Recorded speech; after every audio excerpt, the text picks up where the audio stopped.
Kate Terry was an English actress.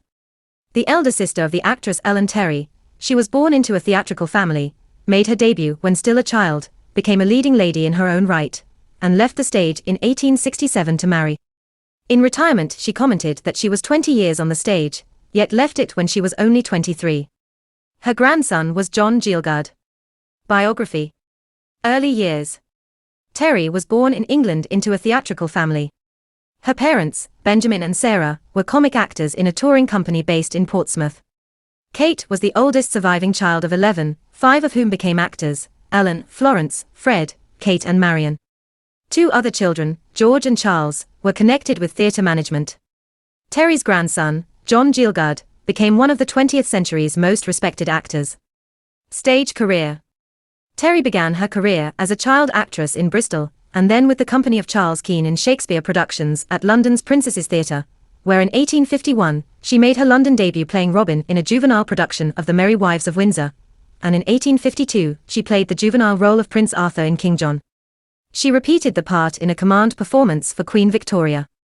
The historian and poet Lord Macaulay was present and wrote in his diary that it was worth having past middle age to have seen little Kate Terry as Prince Arthur. Terry played Ariel in The Tempest in 1857, and in 1858, when she was only 15, Keane gave her an adult role, Cordelia in King Lear. Beginning in 1859, she toured for 2 years with her sister Ellen, accompanied by their parents and a musician, in the kind of entertainment of which the German Reed productions were the last surviving examples, an entertainment of duologues and recitations, given in town halls and assembly rooms for the benefit of those people who liked to be amused but would never consent to enter a theatre. In 1861, she returned to London to play Ophelia in Hamlet. Over the next 5 years, she performed at several theatres in the West End, becoming one of the best-known leading ladies in London. At the Lyceum Theatre, she appeared in The Duke's Motto in 1863 and Bel Demonio in 1864. At the Olympic Theatre the same year, she appeared in The Hidden Hand.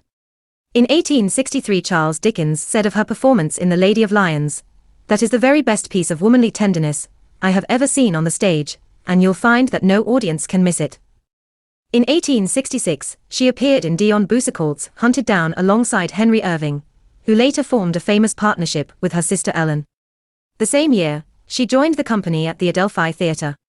There, in 1866, she appeared in A Sheep in Wolf's Clothing, followed in the same season by Ethel, or Only a Life, an adaptation by Benjamin Webster, Jr., of One Pauvre Fille.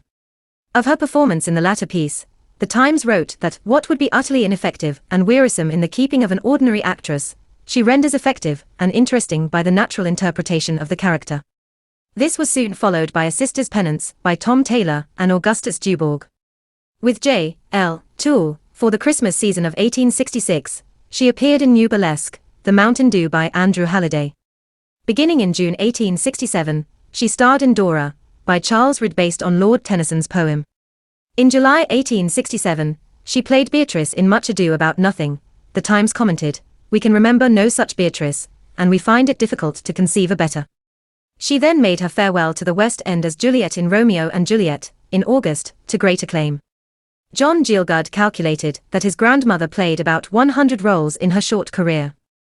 Her last stage appearance before her retirement was in October 1867 at the Prince's Theatre, Manchester, in Tom Taylor's Plot and Passion.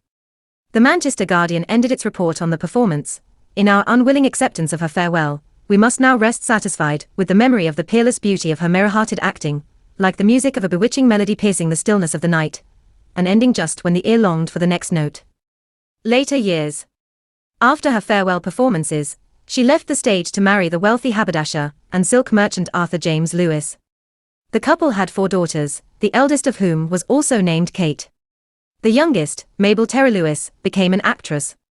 Terry made 2 later appearances on stage, first in 1898, in Stuart Ogilvy's The Master, with John Hare and her daughter Mabel, and in June 1906 she played Ursula in a scene from Much Ado About Nothing at the gala stage celebration of her sister Ellen's Jubilee. Terry and her husband lived in considerable style in Murray Lodge in Kensington, London, where he hosted the Murray Minstrels, until Lewis lost all his money. After that, in Gielgud's words, "My grandmother lived very simply and rather resentfully in an ugly little house in West Cromwell Road, and she had no grand clothes, and did not give parties any more. She played bridge and had paying guests. This was a sad ending to her career, but she never grumbled or groused. She must have hated being out of the picture, even though many people still recognized her and paid court to her. Terry died in London, aged 79.